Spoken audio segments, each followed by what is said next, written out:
दिल्ली के सीएम अरविंद केजरीवाल चौतरफा घिरते जा रहे हैं। पहले शराब घोटाला और उसके बाद पानी घोटाला केजरीवाल की जेल में नींद गायब करने के लिए काफी है। हालांकि इन सबके बीच अब उनके पुरानी साथी स्वाति मालीवाल ने केजरीवाल के खिलाफ विपक्ष को एकजुट करने में जुट गई है। दरअसल दिल्ली के मुख्यमंत्री अरविंद केजरीवाल के करीबी विभव कुमार पर मारपीट का आरोप लगाने वाली आम आदमी पार्टी की राज्यसभा सांसद स्वाति मालीवाल ने इंडिया ब्लॉक के सभी बड़े नेताओं को चिट्ठी लिखी है। स्वाति मालीवाल ने राहुल गांधी और शरद पवार सहित इंडिया ब्लॉक के सभी बड़े नेताओं को चिट्ठी लिखकर कहा कि मैंने 8 सालों तक दिल्ली महिला आयोग की अध्यक्षता की है। इस दौरान मैंने महिलाओं और बच्चों के खिलाफ 1.7 लाख से अधिक शिकायतों पर सुनवाई की है, लेकिन दुर्भाग्य से सांसद बनने के बाद 13 मई को दिल्ली के मुख्यमंत्री केजरीवाल के पीए ने मुझसे मारपीट की।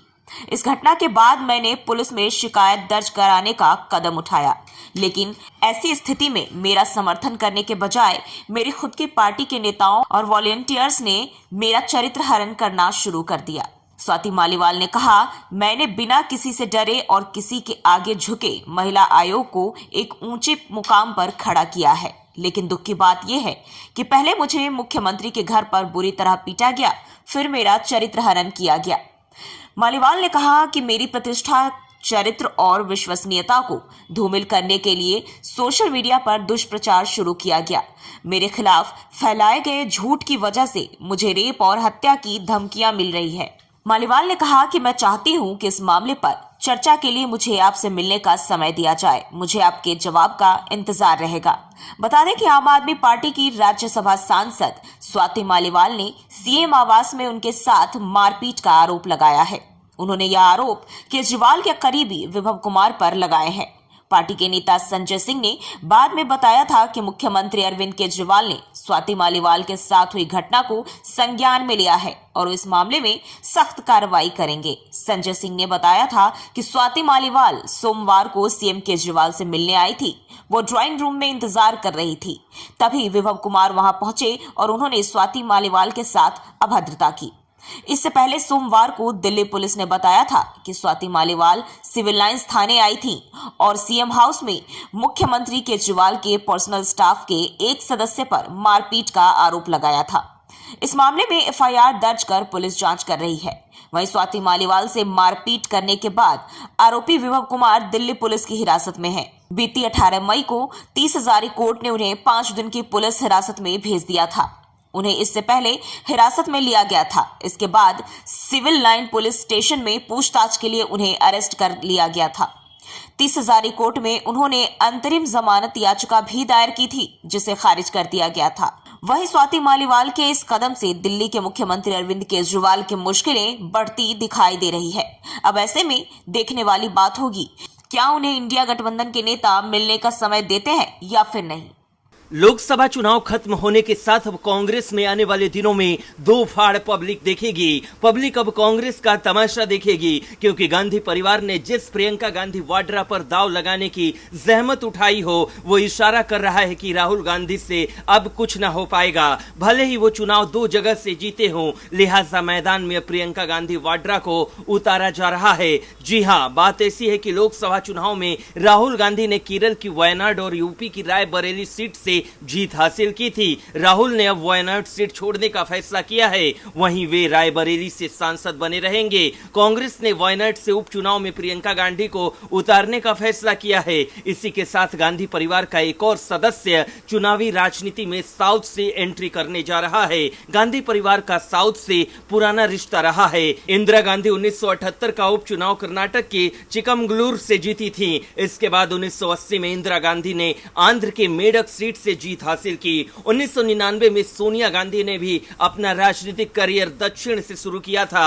वे 1999 में अमेठी और कर्नाटक की बेल्लारी सीट से चुनाव लड़ी थी और दोनों सीटों पर जीत हासिल की थी। हालांकि बाद में बेल्लारी सीट उन्होंने छोड़ दी। वहीं वायनाड से प्रियंका गांधी के चुनाव लड़ने के फैसले के बाद सोशल मीडिया पर समेत राजनीतिक गलियारों में चर्चा तेज हो गई है कि इस सीट से बीजेपी किसे उम्मीदवार बनाएगी। चर्चा यह भी है कि बीजेपी तेज तर्रार नेता नेता स्मृति ईरानी को वायनाड सीट से उतार सकती है। भले ही स्मृति ईरानी इस बार अमेठी से के.एल. शर्मा के सामने लोकसभा चुनाव हार गई हो, लेकिन 2019 में वे कांग्रेस के गढ़ अमेठी से राहुल गांधी को हरा चुकी हैं। ऐसे में बीजेपी उन्हें इस सीट से उतारकर मुकाबला दिलचस्प बना सकती है। बीजेपी टिकटों को लेकर पहले भी चौंकाने वाले फैसले करती आई है। 1999 में जब सोनिया गांधी के बेल्लारी से डेब्यू करने की बात सामने आई थी, तब बीजेपी ने इस सीट से सुषमा स्वराज को टिकट देकर चुनावी मुकाबले को दिलचस्प बना दिया था।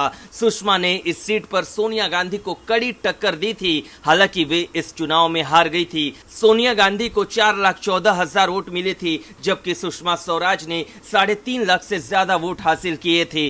सोनिया गांधी इस चुनाव में करीब 56,000 वोट से चुनाव जीत पाई। बहरहाल प्रियंका गांधी अभी तक के अपने राजनीतिक करियर में कुछ खास नहीं कर पाई हैं, लेकिन देखने वाली बात होगी कि कांग्रेस का गढ़ कहे जाने वाले वायनाड से जनता उनको लोकसभा पहुंचाती है या नहीं। ब्यूरो रिपोर्ट, न्यूज़ चौक। दिल्ली के मुख्यमंत्री और आम आदमी पार्टी के संयोजक अरविंद केजरीवाल फिलहाल तिहाड़ जेल में बंद हैं। दरअसल ईडी ने दिल्ली शराब घोटाले से जुड़े मनी लॉन्ड्रिंग केस में केजरीवाल को 21 मार्च को अरेस्ट कर लिया था। इसके बाद लोकसभा चुनाव में प्रचार करने के लिए सुप्रीम कोर्ट के आदेश पर केजरीवाल को 21 दिन की अंतरिम बेल दे दी थी और 2 जून को सरेंडर करने का आदेश दिया था। फिलहाल केजरीवाल तिहाड़ जेल में बंद हैं और उनकी जमानत मिलने की याचिका कोर्ट में खारिज कर दी गई है। साथ ही स्वाति मालीवाल के साथ उनके घर हुई मारपीट के मामले में भी उनकी काफी बदनामी हुई है। ऐसे में आइए जानते हैं कि केजरीवाल के कभी अच्छे दिन आएंगे और इस स्थिति में क्या वे मुख्यमंत्री की कुर्सी को